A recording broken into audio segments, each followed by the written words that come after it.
Sir, ఆంధ్రప్రదేశ్లో YCP గెలుస్తుందా? మూడు పార్టీలు కూటమి కట్టిన ఆ కూటమి గెలుస్తుంది అనుకుంటున్నారా? వైసీపీ గెలుస్తుందండి. ఎందుకండి వైసీపీ ఎందుకు గెలుస్తుంది? కూటమికి వాళ్ళు కలిశారు. ఎందుకంటే జగన్ గారిని సీఎం నుంచి గద్దె దించాలన్న ఉద్దేశంతో వాళ్ళు ముగ్గురు కలిశారు. ముగ్గురు కలవడం కాదు, నలుగురు కలిశారు. ఇండైరెక్ట్గా కాంగ్రెస్ కూడా కలిసింది. ఇండైరెక్ట్గా అంటే టీడీపీ, జనసేన, బీజేపీ కాకుండా ఇండైరెక్ట్గా నాలుగో పార్టీగా కాంగ్రెస్ కూడా కలిసింది వాళ్ళతోని. అవునండి, కాంగ్రెస్ కూడా కలిసింది. ఏ విధంగా అండి? ఏ విధంగా అంటే షర్మిలా గారిని పంపించింది వాళ్ళే కదండి. చంద్రబాబు నాయుడు చేసి జిమ్మికలే కదా అది. అవునా? ఓకే, సరే. ఇప్పుడు ఆ నలుగురు కలిసారంటున్నారు కదా, ఏం జరుగుతుంది అయితే? ఏం జరుగుతుంది? ఈయన ఇచ్చిన పథకాలకి తిన్నవాడు మాండవు, వెయ్యికి మాండవు, ఓట్లు వేస్తారు. ఆయన చెప్పింది ఎలాగ చేస్తారు. ఏది కూడా విడిచిపెట్టకుండా ప్రతిది కూడా ఏ పథకం అమలు చేస్తున్నారో అన్ని పథకాలు కూడా అమలు చేశారు. అలాగే ఇప్పుడు కూడా ఆయన హామీలు ఇచ్చిన పథకాలన్నీ కూడా అమలు చేస్తారు. అందువల్ల కూడా ఆయన నెగ్గుతారు. ఆయనే సీఎం అవుతారు. 175 వస్తుంది. అంటే చంద్రబాబు గారు, నారా లోకేష్ గారు, పవన్ కళ్యాణ్ గారు అందరూ ఓడిపోతారా? పక్కా. కానీ పిఠాపురంలో అయితే పవన్ కళ్యాణ్ గారికి మంచి ఎడ్జ్ ఉందని వినిపిస్తుంది అండి. అంటే కొంతమంది అంటూ ఉన్నారు, అది ఎంతవరకు నిజమంటారు? నేను కాపోనండి, కాదంటలేదు. కానీ ఏంటంటే వర్మ గారు పిఠాపురం రావద్దు, పవన్ కళ్యాణ్ గారు నేను నెగ్గిస్తాను అని చెప్పేసి అంటున్నారు. ఆయన నెగ్గించడం కాదండి, ఆ పార్టీ ఫండ్ పెట్టుకొని మొత్తం వ్యవహారం చేసేసి పవన్ కళ్యాణ్ గారిని ఓడించేస్తాడు. అదే కథ జరిగేది అక్కడ. పక్కా అండి. ముద్రగడ గారు ఒక అద్భుతమైన కాపు నాయకుడిగా, అంటే చాలా కాలం కాపు ప్రతినిధిగా ఉన్నారు, ఒక నాయకుడిగా ఉన్నారు. అలాగే పవన్ కళ్యాణ్ కూడా కాపులు అందరూ ఓన్ చేసుకుంటున్నారని వినిపిస్తుంది. వీళ్ళిద్దరిని కంపేర్ చేస్తే ఎవరిని కాపులు ఎక్కువగా ఓన్ చేసుకుంటున్నారు, ఎవరు అసలైన కాపు నాయకుడిగా మీరు భావిస్తున్నారు? ఇద్దరు కాపు నాయకులు అండి, అసలు నాయకులు ఇద్దరు కూడాను. ఈయన ఉద్యమ నాయకుడు, ఆయన సినీ నాయకుడు, అంతే తేడా అండి. ఈయన ఉద్యమాల్లో ఉన్నారు, కాపు ఉద్యమాల్లో చేసేవారు ముద్రగడ పద్మనాభం గారు.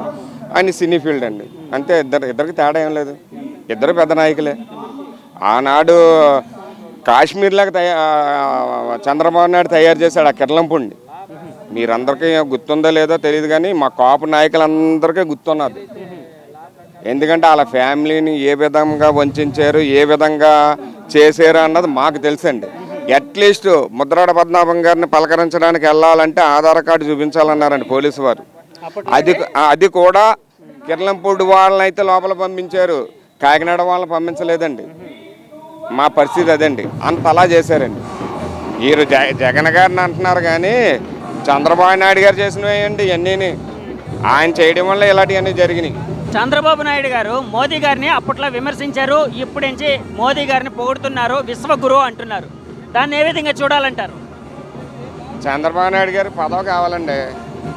ఎవరిని తిట్టేసామా, ఎవరిని చేసేసామా అన్నది కాదు. అవసరమైతే కాలు పడేసుకుంటాడు ఆయన, అవసరం లేదంటే అదే కాలు లాగేస్తాడు ఆయన. ఆయనకి వెన్నతో పెట్టిన విద్య అండి అది. మోదీ గారిని ఈరోజు పొగుడుతున్నాడు ఆయన, రేపొద్దున్న ఓడిపోయిన తర్వాత మేము బీజేపీతో పొత్తెట్టుకోవడం వల్ల ఓడిపోయాము, లేకపోతే మేము ఇన్వెజిలిటీగా వెళ్తుంటే ఈ పాటికి మేమే సీఎం అవుతాము, మాకే ఇన్ని సీట్లు వచ్చినాయని చెప్తాడండి ఆయన. గతంలో కూడా అదే మాట చెప్పాడు ఆయన. గతంలో ఓడిపోయినప్పుడు కూడా బీజేపీతో పొత్తెట్టుకోవడం వల్ల మేము ఓడిపోయాము అని చెప్పేసి అన్నాడు. ఈరోజు ఆయనకు అవకాశం అది. ఆయనకు కావాల్సిన సీఎం పదవి. ఆయనకు కావాల్సింది ఏంటంటే జగన్ గారిని గద్దె దించాలి. అదే ఉద్దేశంగా ఎంతమందినైనా పట్టుకుంటాడు, కాలు పట్టుకుంటాడండి ఆయన. సరే, ఇప్పుడు నేను ముగ్గురు నాయకుల కోసం చెప్తాను, వాళ్ళకి ఎన్ని మార్కులు ఇస్తారో మీరు ఇవ్వండి.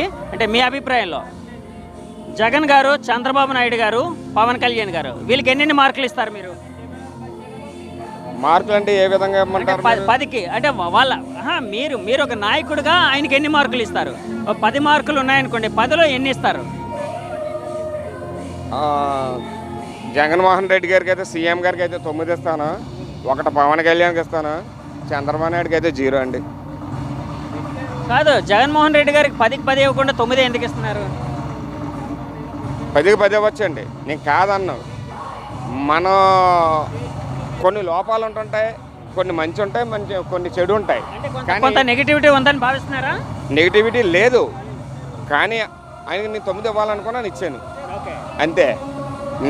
నెక్స్ట్ ఏంటంటే పవన్ కళ్యాణ్ గారు 1 ఇచ్చాను, చంద్రబాబు నాయుడు గారు 0 కదా ఇచ్చింది. ఏమండి చంద్రబాబు నాయుడు గారు రాజకీయ భవిష్యత్తు ఎలా ఉండబోతుంది అనుకుంటున్నారు తర్వాత? జగన్ గారు 175 కొట్టేస్తారండి. చంద్రబాబు నాయుడు గారు ఇక్కడ ఉండరండి, ఇంకా ఆయన వేరేగా వెళ్ళిపోతారు. పార్టీ కూడా ఇంకేం ఉండదండి, పార్టీ కూడా ఏముండదండి. నారా లోకేష్ గారు ఈ మధ్య ఒక రాజకీయ నాయకుడిగా ఎమర్జ్ అయ్యారు, పరిణితి చెందారు అని చాలాసార్లు వినిపిస్తూ ఉంది. అంటే బయట కానీ డిబేట్స్లో కానీ రకరకాల రాజకీయ పరిశీలకుల్లో కానీ ఒక పబ్లిక్గా మీరేమనుకుంటున్నారు నారా లోకేష్ గారు? ఆయనకి రెడ్ బుక్ తప్ప ఇంకేం తెలియదండి. ఆయనకి రెడ్ బుక్ ఒకటే, ఎవరైనా ఏదైనా అన్నారనుకో రెడ్ బుక్లో రాసుకుంటారు. నీ పని చెప్తాను, ఏం చెప్తారండి? పబ్లిక్ని ఏం చెప్తారు, లేకపోతే ఎవరిని ఏం చెప్తారు ఆయన? అంటే వాళ్ళ అధికారంలోకి వస్తే ఇంకా పబ్లిక్ని నిలబడినవరా? రెడ్ బుక్లో రాసేసుకుంటారా? వాయిస్ అన్నది ఎవరైనా ఇస్తారండి, అది కోర్టు కూడా చెప్పింది. పబ్లిక్ ఎప్పుడైనా ఒక పార్టీ మీద మాట్లాడచ్చు అని ఎప్పుడే ఇచ్చింది. ఇలా రెడ్ బుక్లో రాసుకుంటే మాకేం భయాలు లేవండి. ఇప్పుడు ఆపరేషన్ లేకుండానే మోకాళ్లకు ప్లాస్మా ట్రీట్మెంట్, మీ ఆర్థోపెడిక్ సమస్యలన్నిటికీ రోబోటిక్ టెక్నాలజీ ద్వారా తక్కువ ఖర్చుతో శాశ్వత పరిష్కారం, ఫ్రీ కన్సల్టేషన్, ప్రతి ట్రీట్మెంట్ పై 20% డిస్కౌంట్. ఈ ఆఫర్ కొద్ది రోజులు మాత్రమే, త్వరపడండి.